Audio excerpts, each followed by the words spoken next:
Assalamualaikum warahmatullahi wabarakatuh. Salam sejahtera untuk kita semua.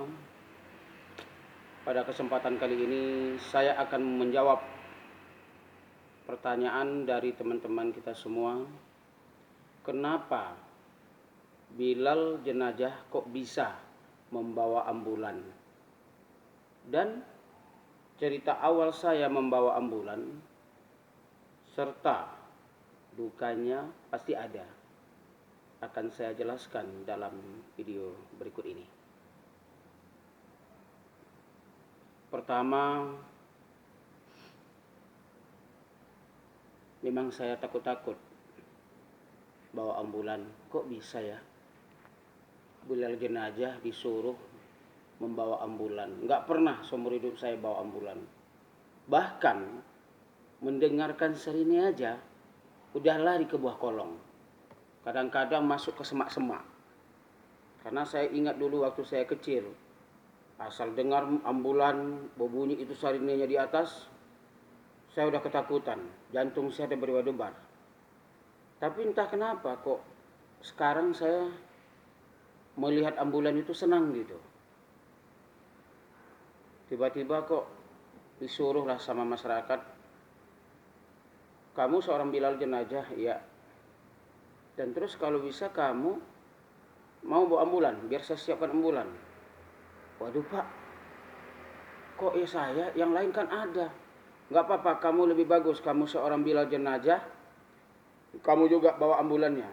Jadi pahalanya untuk kamu semua. Oh iya juga ya. Tapi kadang-kadang kita takut. Yang dibawa itu kan mayat. Yang dibawa itu orang yang sakit, yang parah-parah. Kita kan nggak tahu cara-cara bawa ambulan. Nah, akhirnya karena memang keberanian juga, nggak apa-apa lah karena saya Bilal jenazah, saya coba pakai ambulan. Ambulannya ambulan pipi pula itu. Bagus ambulannya. Pertama saya bawa ambulan itu bawa orang sakit. Memang agak grogi loh, agak grogi juga. Takut ada sih rasa takutnya. Terus begitu ada yang meninggal, bawa langsung ke Batubara. Itu kalau kita menempuh jalan ya, jarak tempuhnya itu kalau naik mobil biasa 2,5 jam. Saya tembus 1,5 jam kurang 2 jam bawa ambulan. Nah dari sini, dari tempat lingkungan kita ini, bawa jenazah, begitu naikkan jenazah saya gemetar. Karena yang dibawa jenazah nggak pernah bawa jenazah, baru kali ini. Terus saya coba bawa jenazah pelan-pelan, hidupkan sirinenya. Saya pun nggak tahu tuh sirinenya gimana, kode-kode sirinenya gimana. Rupanya ada kode-kode sirinenya. Kalau bawa meninggal ini sirinenya, kalau bawa orang sakit ini, kalau bawa pasien darurat ini, pasien yang tidak darurat, atau ambulan yang kosong ini sirinenya minta jalan. Ya karena kita bawa jenazah yang meninggal, ya saya hidup orang sirinenya yang pelan gitu. Kadang-kadang orang kan masyarakat ini kan nggak tahu. Disangkanya kalau udah bunyi sirine itu sama aja semua, padahal tidak. Nah begitu saya bawa, saya terkejut ini sampai di Simpang Amplas. Kok ada orang yang naik kereta gitu baju hijau? Mana Pak, mana Pak? Kita nggak tahu, kita cuekin aja. Rupanya begitu dibuka kacanya, mana bawa Pak? Tanjung Bali. Itu sekitar jam 11 siang. Saya kawal ya Pak, saya kawal. Emak minta duit pula dia ini. Awak nggak tahu, nggak pernah kan gitu ya kan? Ada bacanya di belakangnya relawan, fatwal ambulan. Nggak lama datang dari samping sebelah kiri.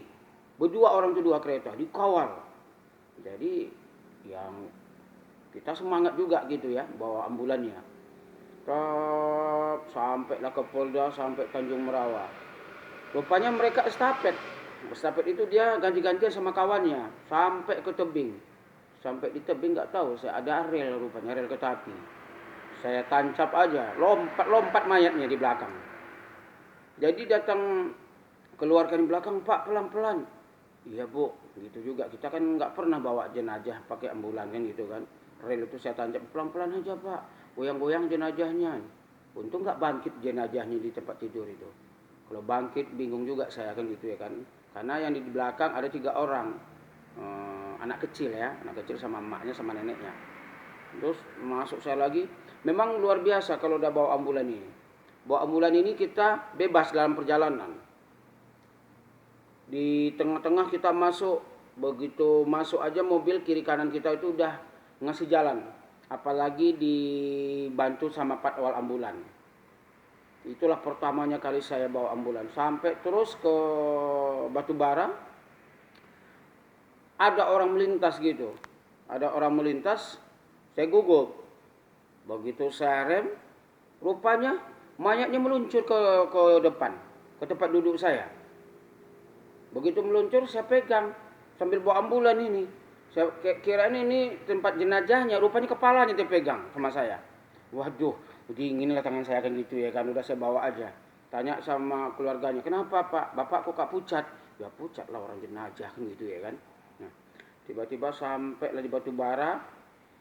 Jam 11, jam 12, setengah 1. Di Simpang Sianam namanya. Turunlah jenazah. Turun jenazah. Habis itu letakkan. Istirahat sebentar sejenak. Siap itu naiklah tandunya lagi balik ke ambulan. Habis itu saya pamit. Sholat zuhur dulu lah saya di masjid itu. Habis itu saya pamit sama keluarga, langsung berangkat. Di dalam itu kan kita ada sendiri nih. Ada sendiri kita jalan ke Medan dari Batubara. Saya tengok aja belakang. Saya lihat belakang. Bangkit nggak? Masih ada nggak jenazahnya? Masih ada nggak jenazahnya kan gitu. Jadi saya takut juga. Walaupun saya bilang jenazah, beda loh bawa ambulan jenazah ini. Buat ambulan jenazah ini kencang aja itu, nggak ada remnya. Nah, begitu karena adik siang, saya masih berani pulang. Besoknya ada lagi yang meninggal. Itu sama Ustadz. Antarkannya ke jauh-jauh, ke Sebelawan. Nah itu juga. Saya yang mandikan, begitu dia dimandikan, memang suka dukanya pasti ada. Udah saya yang mandikan jenazah, saya lagi yang berangkatkan, saya lagi yang bawa jenazahnya naikkan ke ambulans sama-sama langsung diberangkat ke Sebelawan. Nah itu baru saya agak trauma saya. Pas di daerah di dalam perjalanan nggak ada yang ngawal ini, nggak ada yang ngawal. Ini yang kedua ini saya bawa ambulan, yang kedua kalinya sampai di tebing. Itu udah menjelang sore, udah jam 3 itu. Karena jenazah dikebumikan setelah sholat asar. Tiba-tiba perasaan saya itu di depan itu ada orang yang melintas. Ada orang yang melintas, nenek-nenek gitu melintas. Tapi melintasnya sekilas gitu aja. Begitu saya tabrak, dia menghilang. Memang yang saya bawa ini kakek-kakek. Tiba-tiba terus datang ustadz sebelah ini. Kakinya begini-begini, goyang-goyang. Kenapa Ustaz? Kaki Ustaz apa ditanyanya? Ini ambulan kamu ini nggak ada remnya. Kenapa? Saya ketakutan, malah dia yang ngerem mijak kakinya. Entah apa ini pijaknya. Padahal kita ada remnya di sini. Nah tiba-tiba saya bawa sampailah ke Sebelawan. Dari Sebelawan balik lagi. Ini baru mengerikan. Kelang kalau nggak salah itu 1 bulan pernah saya ngambil jenazah di daerah Mitra Sejati. Itu ngambilnya jam 12:30 malam. Memang luar biasa kalau suka dukanya tentang bawa jenazah ini. Enggak segampang yang kita bayangin. Oh ini bawa jenazah ini enak loh. Enggak. Pasti suka dukanya pasti kita alamin. Pasti. Coba tanya yang bawa ambulan, supir ambulan itu. Pertama apalagi udah malam ini. Kita udah kedinginan. Kadang-kadang lupa kita bawa jaket. Kadang-kadang nggak pakai sepatu, pakai selop aja. Masuk kita ke rumah sakit. Terus rumah sakit kita nunggu lagi. Kata pasien, kata keluarganya, bentar ya pak. Nunggu juga kita 1 jam. Tapi memang itulah sabar kita, memang dengan hati nurani kita, keikhlasan kita lah tentang kesabaran bawa jenazah ini. Bayangkan datang kita jam 12 sampai jam 1, setengah 2 lah baru berangkat. Ngantarkannya kemana? Jauh, ke Tanjung Balai sana. Nah itu nggak ada keluarganya yang ikut. Nah ini pula, keluarganya nggak ada yang ikut, keluarganya pakai mobil pribadi sendiri. Kita yang bawa jenazah sendirian. Bawa lah dari rumah sakit, rupanya jenazah ini dalam kecelakaan. Setelah itu masuk jenazah, sekian lama kita tunggu, habis itu naik. Saya tanya lah sama keluarganya, Pak, nggak ada yang ikut sama keluarga di ambulan? Nggak ada. Lu kenapa nggak ada? Udahlah Bapak aja. Iya, makin takut lah awak ya kan, sendirian. Kalau sempat nanti duduk di samping awak dia, dipegangnya pula tangan awak, apa nggak kedinginan awak kan gitu ya kan, udah selesai lompat awak. Nah, begitu dibawa ambulan ini, aneh gitu. Yang saya rasakan yang ketiga kali aneh. Di dalam perjalanan tengah malam itu jam 2 ke jam 3 sampai ke Tanjung Balai itu, kayaknya saya nggak menginjak gas. Itu perasaan. Kok bisa ke Tanjung Balai, dari Medan Tanjung Balai sekitar 3,5 jam atau bisa mencapai lebih 4 jam. Kalau mobil biasa ini bisa sampai cuma 2 jam. Jam 2,5 jam lah. Nah, sampai di dalam perjalanan hari hujan. Hujan sederas-derasnya. Saya udah sendirian, kedinginan. Udah saya nunggu lama di rumah sakit. Ini kita sendirian, dalam keadaan ngantuk, dalam keadaan lemas. Tapi semangat dilawan. Apapun ceritanya, kita dalam keadaan bawa mobil. Terus melaju mobil dalam kecepatan 120. Itu belum ada tol. Sekarang udah ada enak tol ya, dari Amplas ke Tebing. Sampai di dalam perjalanan di sawit-sawit itu udah sepi. Aneh. Percaya atau tidaknya, bahkan ada di samping saya itu duduk seseorang, dia malah noleh ke saya lagi bawa ambulan itu. Dipegangnya tangan saya, dingin. Begitu kita megang tangan dia, nggak ada macam bayangan. Tapi slow aja, saya bawa terus. Istighfar aja, apa bisa dibaca. Tengok juga jenazah ke belakang, apa masih ada. Itu nggak ada tutupnya. Tengok lagi jenazah, oh masih ada. Takutnya bangkit jenazahnya. Gitu bangkit, cepat-cepat kali komat bawa ambulan, mak dicekeknya di belakang kan gitu. Atau awak pula yang ditutupnya muka awak kan gitu ya. Tapi alhamdulillah memang jenazahnya udah meninggal, nggak akan bangkit lagi. Terus nggak ada yang ngawal ini, orang tengah malam, udah jam 3. Sampailah di Tanjung Balai, masih hujan juga. Tiba-tiba sampai dari Tanjung Balai, nampaklah lampu-lampu itu nunggu di depannya. Saya pikir itu ahli musibah. Rupanya orang ronda. Pak, Bapak mau kemana Pak? Buat jenazah.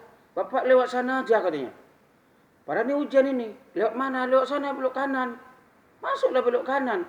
Habis mana? Bapak masuk dalam. Rupanya sawit-sawit, hutan-hutan, nggak ada jalannya, buntu. Begitu balik, Bapak itu udah nggak ada lagi. Yang 2 orang itu.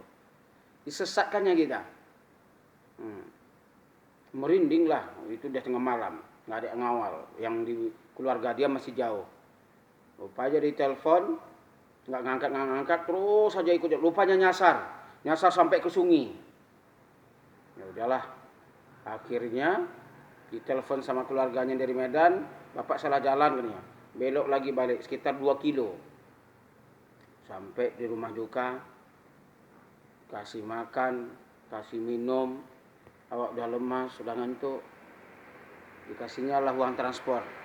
Nah itulah baru pertama itu. Dikasih uang transport, uang minyak, senanglah kita kan gitu kan. Tapi nggak tidur di rumah duka, langsung balik balik. Tapi namanya kita supir ambulan, nggak mungkin kita tidur di situ. Balik kita sampailah di Medan pagi, sholat subuh. Itulah yang kita alami tentang banyak macam-macam ragam lagi yang kita alami tentang jenazah ini. Suka dukanya Kita yang dimarahi kadang-kadang di jalan mobil, kadang-kadang nggak mau mengalah, di lampu merah kadang-kadang macet, kita mau cepat, keluarganya minta cepat, itulah kadang-kadang susahnya. Oke, baiklah, terima kasih. Sekian dulu video kita ini. Jika ada yang ingin dipertanyakan, silahkan. Jangan segan-segan bisa melewat komentar di bawah ini. Dan jangan lupa saksikan video kita selanjutnya. Mudah-mudahan bermanfaat video kita ini. Selamat malam. Salam sejahtera kita semua. Assalamualaikum warahmatullahi wabarakatuh.